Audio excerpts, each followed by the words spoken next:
Welcome back to coverage here at GP Hartford. I'm Marshall Sutcliffe. I'm in the booth with Melissa DeTora, and it is our pleasure to bring you coverage of the quarterfinals here as we see Matt Grahn playing Elves, a deck that his opponent Matt Nass knows a lot about, having played Elves quite a bit in his life. Playing Ironworks combo, though, is Matt Nass, and it looks like they are all ready to go with the higher seed. Matt Grahn is the one who's going to go first, and we are underway. Elvish Mystic for Matt Grahn. How do you see this matchup from a big picture perspective, Melissa? So neither of these decks really interact. So I feel like, given that Matt Nass is favored because his combo is faster and more consistent, he also has the interaction spell main deck, which is the Pyrite Spellbomb.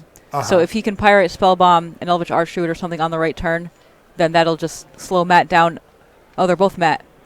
Slow the Elves player down a lot to a point where the other Matt can just win with his combo.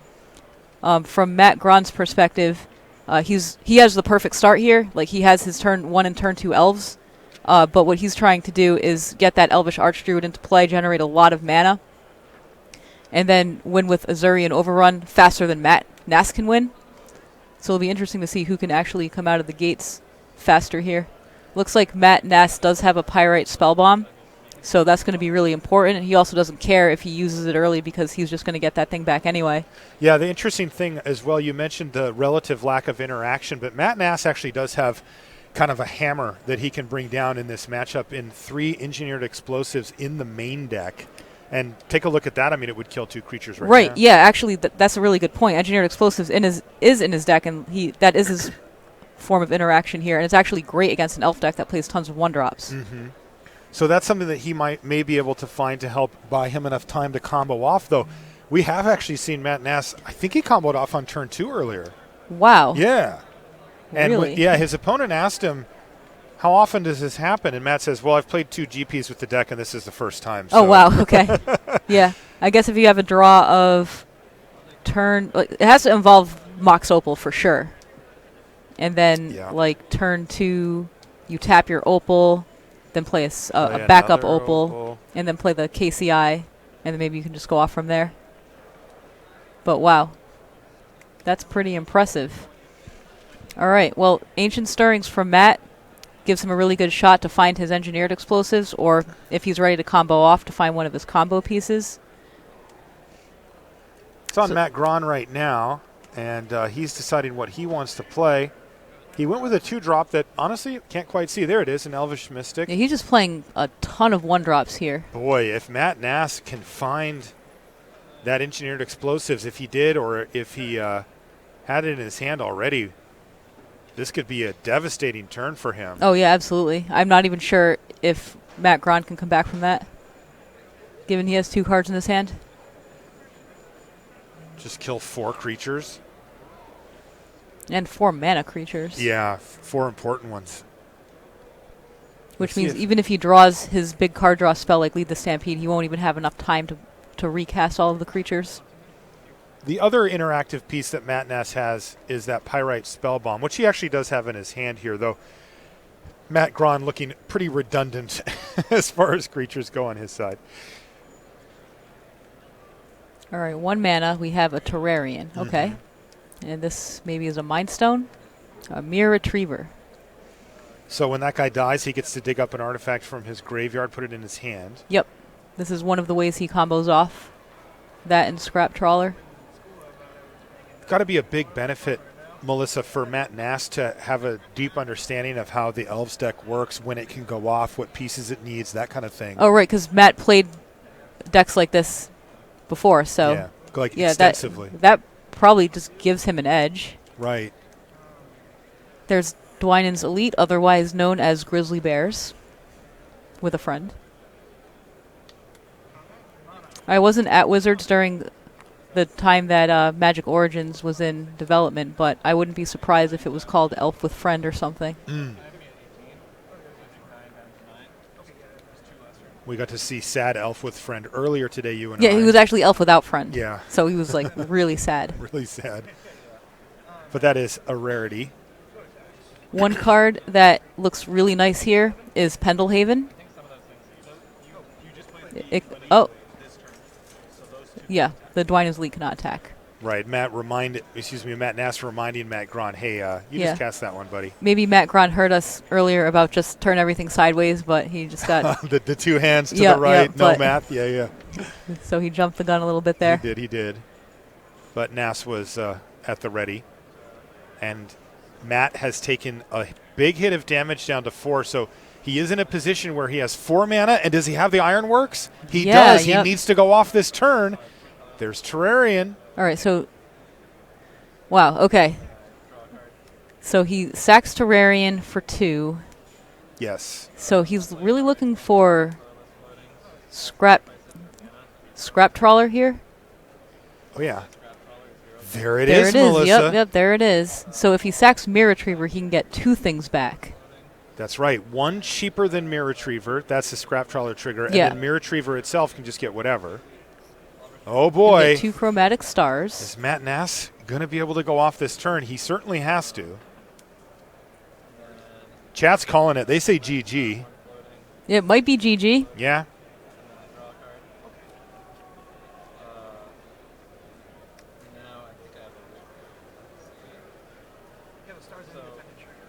Another Mirror Retriever, which can get back another 1-drop. Yeah, but I think this is now the combo. Oh, yeah, sure. Mirror Retriever gets back Mirror Retriever and a 1-drop. Exactly. Thanks to the And then he can do this again repeatedly, generating mana and a card each time from Chromatic Star. Right. Which will allow him to see his entire deck. So we'll probably see Matt just explain that, they call that demonstrating a loop. Right. And then just say, okay, I'm just going to start drawing a bunch of cards. Yep, and it looks like Matt Gron has had enough. Yeah, and I think Matt just verbally explained what he was going to do, and Matt Gron said, makes sense to me. He's pretty animated as Matt. I had a chance to meet him yesterday. He told me, I'll be back tomorrow. And he just came over before the top 8 announcement and said, I came back. I said, yeah, right. You did, buddy.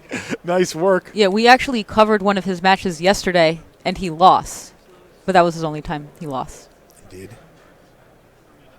We did that to a few people, actually, Melissa. You and I. Oh, that's probably good for them, right? Yeah, maybe so.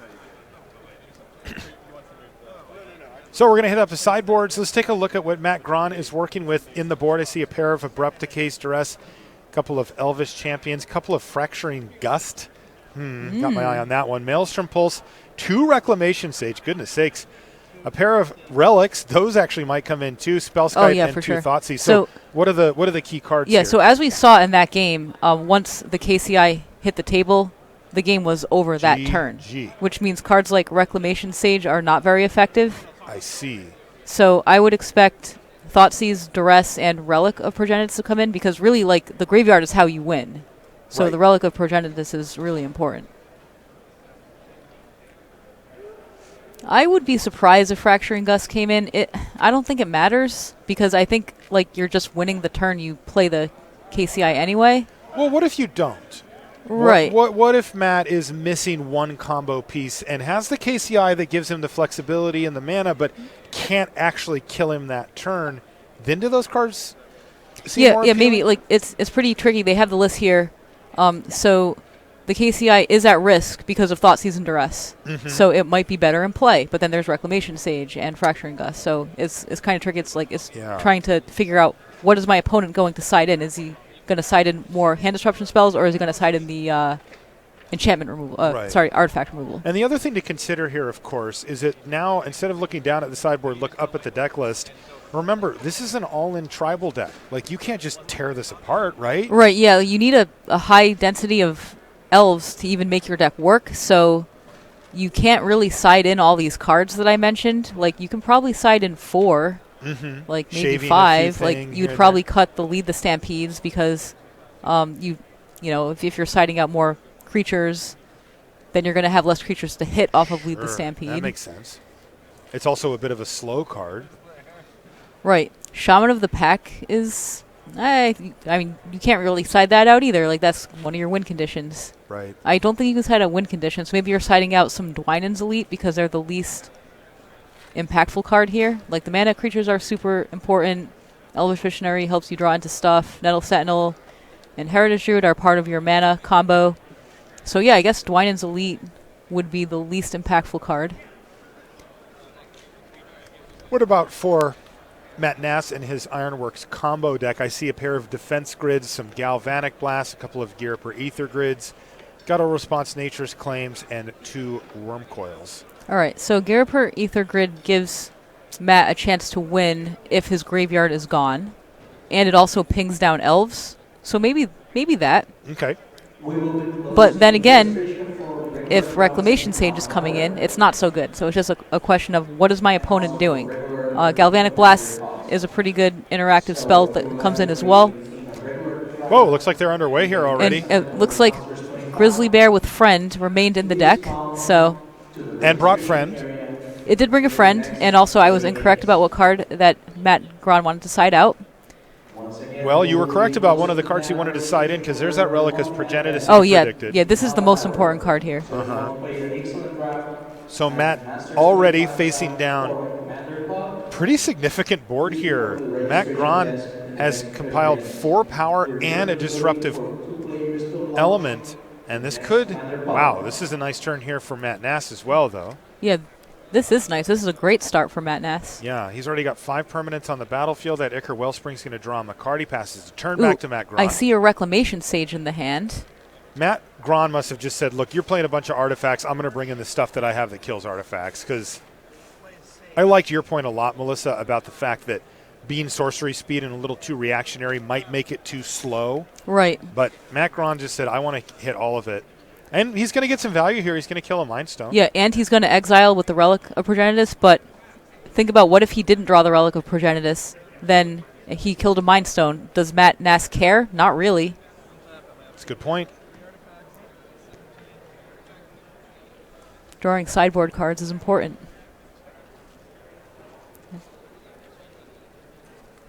I think I see the Gear per Aether Grid. Would not be shocked to see that come in. As you said, it can ping down elves like Llanowar elves that we see on the battlefield there. Also, the Warrior and the Reclamation Sage are susceptible to it. Yep, there it is, and there's 2 untapped artifacts in play right now. And Matt knows exactly what to do. He's going to start attacking the mana of Matt Gron, taking down Llanowar elves immediately, and threatening to untap with Gear per Ether Grid and the ability to activate it twice? Not quite. Close. Not though. quite, but I'm sure Matt has plenty of more artifacts in his hand. Wow. This is Matt Gron playing an Elvish Visionary. So this was really smart on Matt Nass's part for recognizing that Matt Gron would board in Relic of Progenitus. So he's like, well, if I can't combo off because he has the Relic at the right time, I have my plan B here. Now he just needs a second artifact. Whoa, he just struck Clan Ironworks off the top. Or excuse me, a 4th artifact. If he can find that, then he can start activating Gear per Ether Grid twice in a turn, and that will decimate Matt Gron's board. Yeah, let's see what he decides to go with here. I think he's going to go with the KCI here, Melissa. That still leaves him an activation of the Ether Grid, or maybe you just go off. But there is that Relic, though. It's true. Or maybe force him to use it? Yeah, maybe you force him to use it. I think he's going to cash in this Darksteel Citadel for another Ichor Wellspring, perhaps. And now the question for Matt Gron is, when do you use the Relic? Do you use it in response to the first Mirror Retriever? By the way, I was wrong. It was Engineered Explosives that he's casting for 0, basically turning that into 2 mana. Okay. Because he has a Scrap Trawler in his hand. Okay. So first you ping something. Reclamation Sage down. That's the highest power creature he could kill. How cool is this deck? You can tap your artifacts to ping something, then sack it for mana.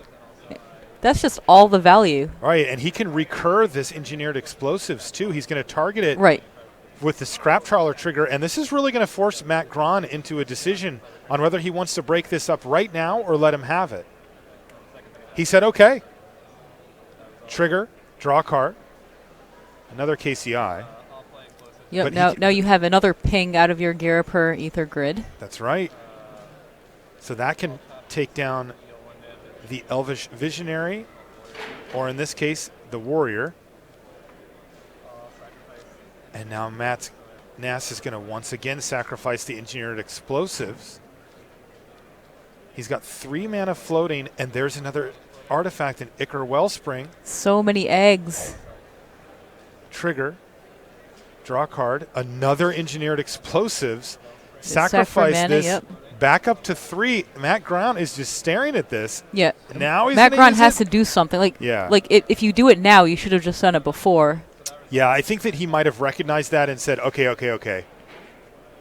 I already let another portion of my board die. I really can't let this continue. On the plus side, at least both Ichor Wellsprings are exiled, so now Matt has less of a card draw engine. Yeah, non-recurable now.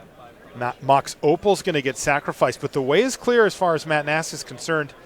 He's got another Ichor Wellspring. This has been an incredible turn for Nass.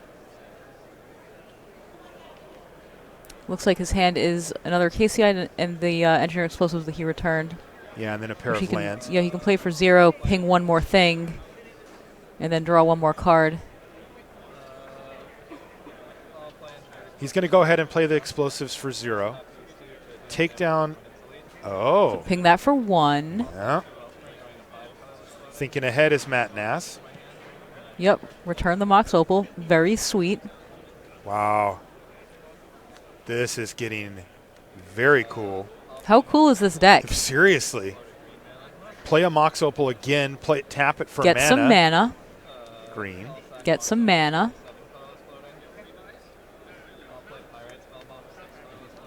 Pyrite Spellbomb. Clarkline Ironworks, that gives him another artifact so he can finish off the Dwynen's Elite. Yep, there you go. Look at this turn from Matt Nass. He is completely taken and now out the Pirate Spellbomb can return the Mox Opal for more mana. Oh my goodness, and of course the Spellbomb triggers. And he has another Ichor Wellspring in hand too. Yep. Well, he is kind of just doing it. He doesn't stop. Another card. The party does not stop for Matt Nass. Is he out of stuff? No, he can just sacrifice anything. And there's the Spellbomb back and a card draw off of the Ichor Wellspring. Still has 5 mana floating, make it 4. Wow. Ironworks hits the bin. There's 4. Get back the Wellspring. Recast it down to 2. Draw a card. Tap both of these to kill your last creature. Wow, goodbye everything. Has no board outside of those lands and 2 cards in hand. Now he's going to play Ancient Stirring. And now we found another Mirror Retriever for more recursion. Like, are we to the point where he's just going off now? I think like, is this over? That's probably game, because the Mirror Retriever can get back a 1 and a 0 now. He doesn't. He has. Oh, yeah, but no, actually, I'm sorry. The Mirror Retriever can get back anything, so he can get back a 0 and an anything. Yeah, you get back the Mox Opal plus whatever else he wants. And remember, he has Scrap Trawler on the battlefield. This is over. Oh, wow. Matt Nass in 2 quick games. Dispatches of Matt Gron. Fantastic run for Matt Gron with Elves representing a lot of players' favorite deck here in the top 8. But it does come to an end at the hands of the Combo King, Matt Nass. Well, that turn was fantastic. Woo! That was insane. Welcome back to the booth. Not Can only you believe did Matt he Nass actually won that? Not only did he win, he also killed all of his opponent's creatures. First. Yeah, he had to make sure that he killed everything before actually winning. My goodness, that was a fine draw for Matt Gron as well. It wasn't. Yeah, he couldn't ask for a better draw that game. Right. He had a 1 artifact kill spell and a relic and mana elves and whatnot. He had everything you could ask for. Yeah, he had 2, 3, 4. He had 5 or 6 power with 2 disruptive elements. Yeah. And lost that turn. Yep. He's like, all right, we're all set. I'm going to pass it back to Matt Nass. And speaking of passing it back to Matt Nass, we've got him down in the feature match area. Matt Marshall Cycliffe with Melissa DeTore in the booth.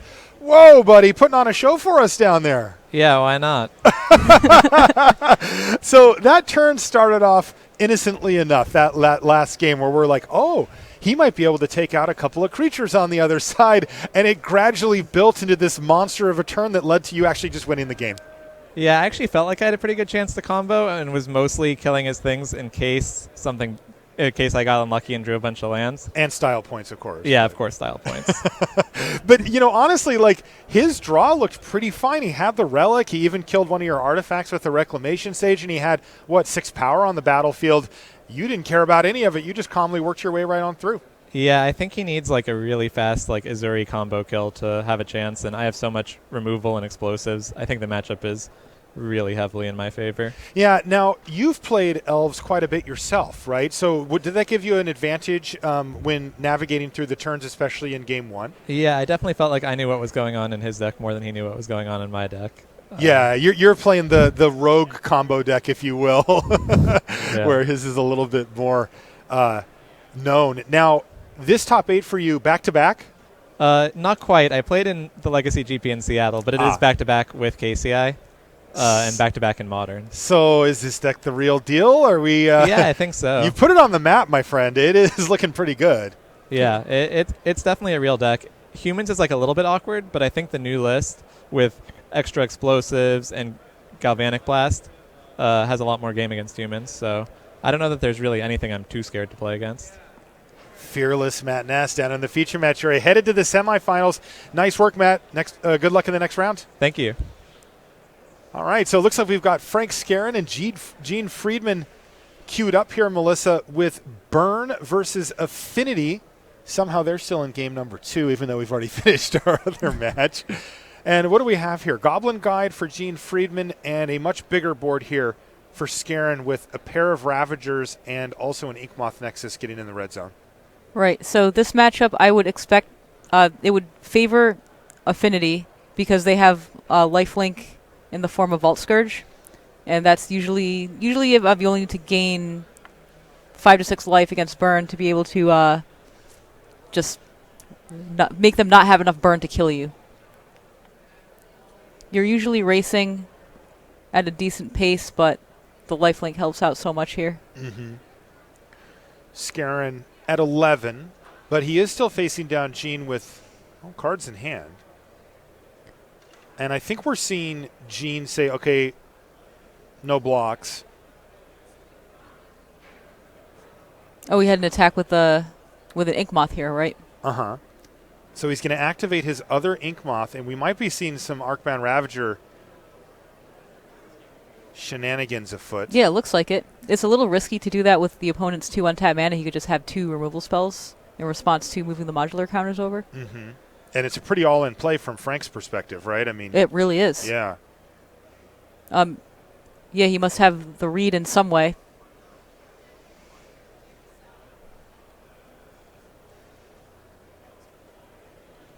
Yeah, he is going all in here. He really is, sacrificing the Springleaf Drum and the other Nexus, sacrificing the Ravager to itself, puts the counters on. But that happens. That happened. Like, the opponent did not bolt the creature in response. No.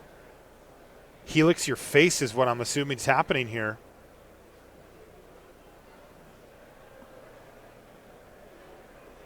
Interesting. Gene must have a lot of burn spells in hand. Uh-oh.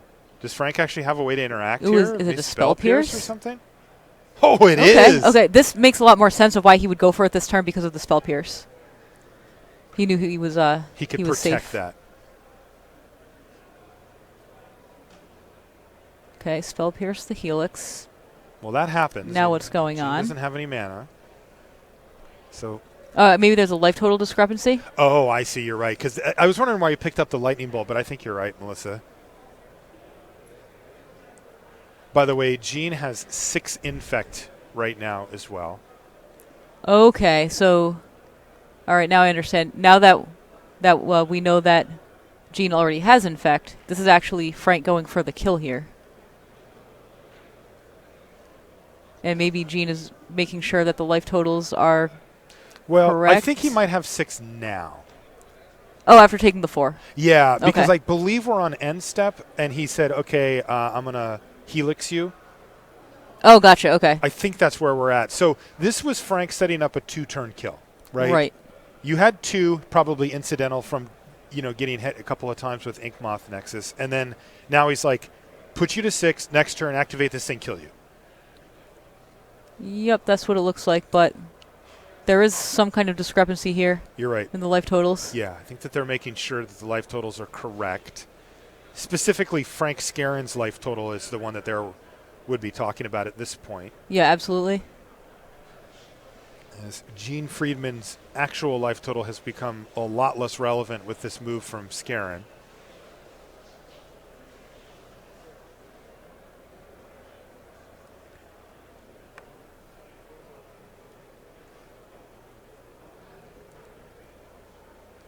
So there's a Vault Scourge that gains some amount of life.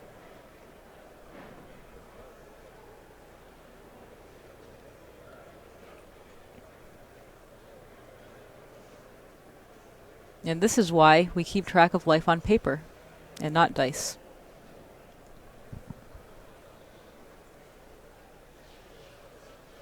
Correct.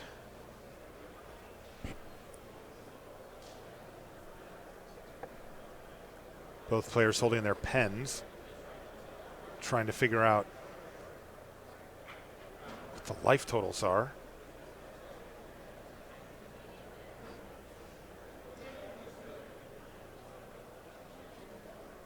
Should be pretty easy to figure out what happened this game. Like, one of the players is probably correct in the life totals, and they both have a record of what happened. One of the interesting things that I'm pretty sure I saw in Gene Friedman's hand here, Melissa, is another copy of Destructive Revelry. And the interesting part about that is, if that's the case, he was actually trying to get Frank to use Lightning Helix. To use Spell Pierce by casting that Lightning Helix. Okay. Because Destructive Revelry, now that Frank Scarron has no cards in hand, will kill Inkmoth Nexus and cut off Frank Scarron's, really his only route to victory in any realistic scenario. Yeah, absolutely. Frank went all in here. Yeah. And Gene knew, okay, I can take the hit, go to 6 poison, that's fine, I'm not dead. And now Frank has 1 draw step, and he's going to fire up the Inkmoth Nexus, and he just can't have Spell Pierce and anything reactive.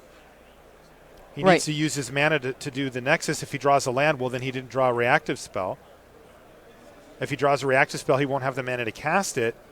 And Gene Friedman gets to say, kill your Inkmoth Nexus and probably kill your hopes of winning this GP, Frank Scarron.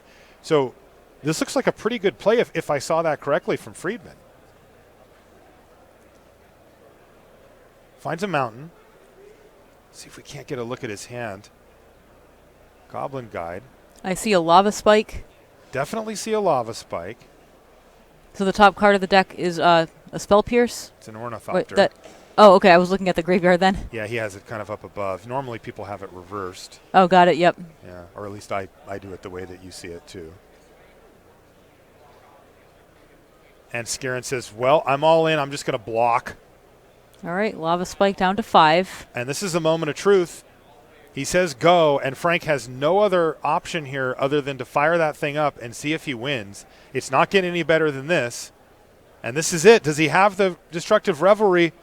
Yep. He does. A great play for Gene Friedman. Got him. Gene Friedman's buddies are by us in the booth, and they are excited because that's game. I mean, there's no way Frank comes back from that. Right. And there it is, Lava Spike. And that's the match going to Gene Friedman. He is going to advance to the semifinals, 2-0 over Frank Scarron. Very well played by him to draw out the Spell Pierce. You know, Spell Pierce isn't necessarily the type of card you think about first when you think about Affinity, but Gene knew it was up. Got him to play it. Yeah, that was a and it won him the game. Very sweet play there. So that winner, by the way, Gene, he is going to be playing against Matt Ness. Okay. So we're going to have a race. It's going to be Burn versus Krark Clan Ironworks combo, and one of them's going to be faster. We'll find out that when we get there. In the meantime, just in time. Oh, perfect. Game 3 of this matchup. Oh, sweet. Can't exactly wait. What I came here for. Michael Mapson on Amulet Titan. They tried to ban it. Good friendly handshake to kick things off. John Sharp on Boggles. And we are going to be underway in Game 3. The winner of this game advances to the semifinals. Ooh, I see a Plains and no other land. Ugh. No He has other to land. John throw Sharp this one says, back. I've had enough. I'm going to send this one back. Let's see if Michael has a keeper here. Ooh. The hand was looking not so good because all I saw were a bunch of Karoo lands, and then his final card was Gemstone Mine, which means this is a keeper. Karoo lands and no other lands is a little awkward. By the way, you can tell how old school somebody is Mm-hmm. if it's Karoo lands or bounce lands. Oh, you're right. Yeah. What have I done? Oh, yeah. Oh, I gave everything away. Oh, yeah, you did it.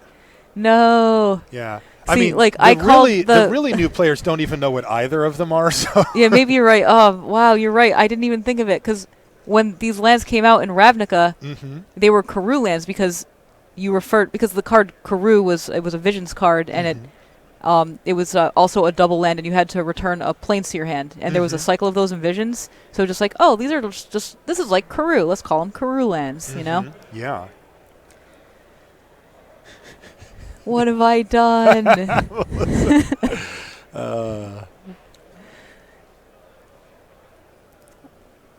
All right, let's see if we can get a 6-card keep here for John Sharp. Mapson has kept. What's funny is I didn't even think to call them bounce lands. You can call them what you want. Well, what is the proper name? I don't know. Are that they have one. I are actually they don't know that they have Ravnica one. common lands? That's too long to say. Yeah, I mean, I call them bounce lands, but that's just what they were called when I first saw them, which was like in a cube or in Wait, how long have you been playing Magic? like 9 or 10 years or so. Oh, wow. I've been playing Magic Yeah, I'm a for baby. more than twice the amount of time you've been playing Magic. You're also twice as good at me at Magic, interestingly. Oh, who knew? Yeah. All right, now what is that for Mapson over there? Oh, this is a sweet card. Sakura Tribe Scout. Tap it to put a land from your hand into play. So you can tap it to put into play the bounce land, and then you can bounce the Gemstone Mine back to hand, and then you can play an additional land. But we're not going to see that in action. Nope. John Sharp's going to use Path to Exile on the 1-mana 1/1. But Mapson's not going to be super bummed. I mean, his deck is definitely about getting lands down, and this will give him an extra one. Sharp has a pair of Razor Verge Thicket and something for 2 mana. Oh, I see what it is. I see a Gaddock Teague. Oh, yeah. Old G Teague. G Teague. Mr. Teague. That's Captain Teague to you. Oh, Yeah. sorry. Yeah. Didn't know. What does Gaddock Teague stop here out of Yeah, I was out of gonna the ask. Michael Mapson deck? Let's take a look at the deck list because I think I we have looked it at the here. list Here you earlier go. and I don't remember really seeing too much that it stops. Yeah, I don't remember seeing too much of the stops either. Did he just want another threat? Is it Maybe a- it's a sideboard card. Engineer Explosives, I guess. There's one. Yeah, there's one in the main, one in the board. So it must be to stop explosives. Wow, that's not a lot. I guess another consideration is that John Sharp does play 4 main deck ley lines, which are completely blank cards against the Michael Mapson deck. So he wants to side out all of them, and maybe he didn't have enough to side in. So he's like, well, I don't have enough to side in, so I'll just sided more, just like a card that can be useful sometimes. I'd rather have a grizzly bear than a complete blank. Right. Yeah, it's only one engineered explosives in the board, but I think they can actually go... oh, and there's also one in the main I should mention as well. But I think they can go search it up. Yep, you can search it up with Teleria West. Right, that's what I was thinking of. So it does make sense then. Gaddock Teague preventing that interaction, as it is devastating. I mean, it can really ruin a Boggles player's day to have an engineered explosive. It's one of the few cards they don't want to see. Doesn't always win it for you, but it's a good one. And here's a Glade Cover Scout. Uh-oh. John really does need to get things rolling here, though. Yeah, it looks like he has a Spirit Mantle and a Spider Umbra in hand, Yeah. which isn't really a fast clock.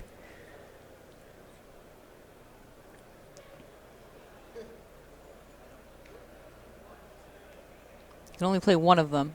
Players in the 6 p.m. standard event, Your pairings are being posted next to the blue Spider gathering Sure. Umbra on on yellow Gaddock Teague. paper for the 6 p.m. standard. And Michael actually does have a Spell Pierce, I believe. Did I see that correctly? Yeah, I think I did. Yeah, right on top of his hand there. He's got a Spell Pierce, but he decides not to use it here. It does make sense that because John Sharp is obviously playing around something, given that he played it post-combat. Mm-hmm. There's also Dismember in Mapson's deck, which doesn't care about Totem Umbras. Yeah, Totem Armors don't do Totem anything. Armors, Spider Umbras. Here's a Zuzalospet Seeking. This is one of the key cards now. You mentioned Summer Right. Bloom being banned, and this kind of replaced it. Right, he doesn't have an Amulet of Vigor, so he can't have that explosive turn, but he can get a lot of lands into play, which can allow him to cast a Primeval Titan soon, maybe next turn if he has it.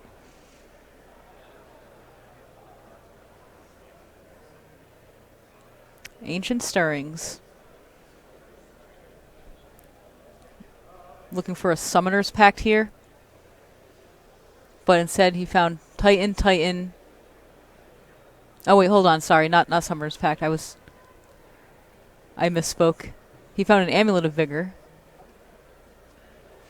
He's looking for a Teleria West, which can then find the Summoner's Pact. Chain that thing into a Primeval Titan and get this match done is what Michael's looking to do. Found a Radiant Fountain, a colorless land that gains its controller 2 life. John's going to crack his Wooded Foothills on end step. He's going to need some action here, though. Yeah, actually, both players need action here. Right. Like neither of these players are executing their game plan very well. Michael Mapson looking for a way to find a prime time. And John Sharp needs either Ethereal Armor or Daybreak Coronet.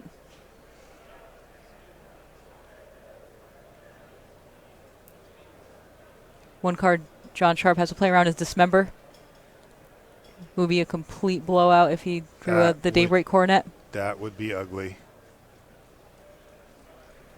What did he draw? It was a white card. Yeah, there's a Spirit Mantle, and what's the other one? Actually, can't quite see it. Oh, it it's was a a Griff Spoon. Griff Spoon, yep. Okay, there it is. We're on the same page, Melissa. Yeah. What is that card? Oh, now I know. And Spell Pierce is actually going to hit the Spirit Mantle, but that means that the Griff Spoon is going to stick. And we're kind of all in on Gaddock Teague here. Definitely an interesting choice to suit up the Gaddock Teague and not the hexproof creature. Right. Ooh, is that Primeval Titan off the top of the Was library? it? Wow, that would be great. That would be think like exactly what needed. We'll take a look. It might have I do see a been. Reclamation Sage. Okay. There's the Sage. No, I think it's just a Reclamation Sage. It's just a I Sage? don't think I Okay. see Primeval Titan. I see Oh, one. it was actually just Primeval Titan the whole time. Boom! Prime time for Michael Mapson. And I have to say, he's the one that has his game plan rolling now, although you mentioned it last turn. No amulet means he doesn't get those truly explosive actions happening. So he brought both lands in, returned one to his hand, and then just played it. Right. That's a Slayer's Right. Stronghold. Yeah, and Slayer's Stronghold gives haste, and the attack with Primeval Titan allows him to search up 2 more lands. That's right. If you're interested in an excellent draft, Masters Oh, 25 draft, I saw him pull Teleria West to the top. please call Yeah, that's a card you said he was looking for before. Yeah, Teleria West allows you to search up things like Summoner's Pact, which gives you more Titans. Search up Engineered Explosives, which doesn't do a whole lot here, but it's just a great utility land to search up. Oh, what did Vesuva copy? So once again, we're missing 5 players for Masters 25 draft. Vesuva probably copied one of the bounce lands. It looks like it gained him a couple more life there with Oh, the it fountain. copied the Radiant Fountain. Okay, cool. One option that he could have taken was to copy a bounce land and then return the Teleria West to hand, so next turn he can transmute it. But having extra life is always good against a deck that is trying to win with damage. think we're on the verge of seeing Michael Mapson win this. By the way, he had an extra He had another bounce land. bounce land, yep. So Carews that one right back. Ethereal Armor. Ooh, that's what he That's a needed. big one. That is definitely a card he needed. Kind of needs to go Ethereal Armor into Coronet here, does he not? Is this thing big yes, enough now? because the Teleria West can search up a Summoner's Pack, which can search up a Primeval Titan, and then the Slayer Stronghold and the Boros Garrison can give haste, and that would just actually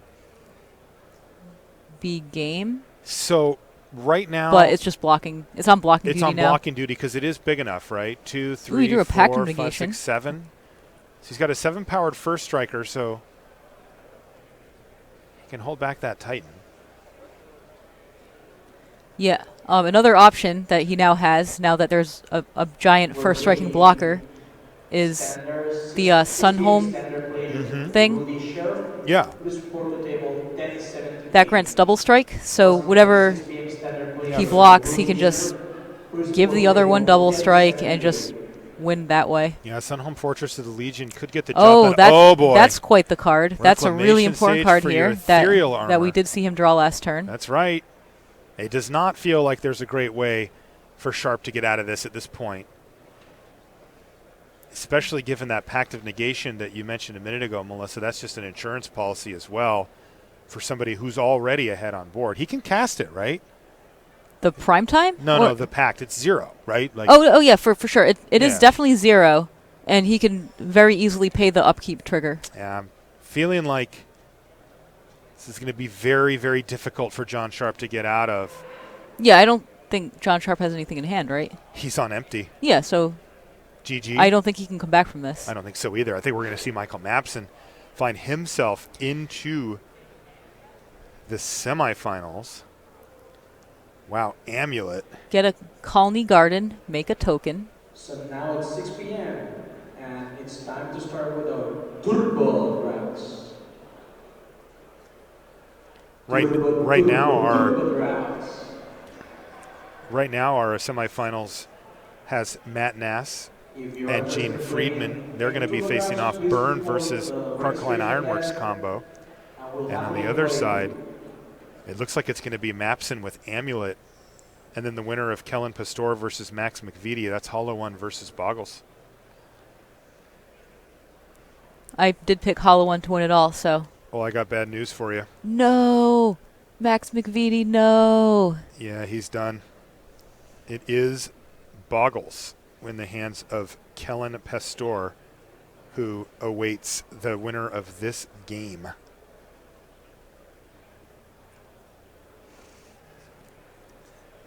While this is all happening, Michael Mapson is just putting a lot of lands into play and then winning. And then casually. the big handshake from John Sharp. So that's Michael Mapson advancing to the semifinals.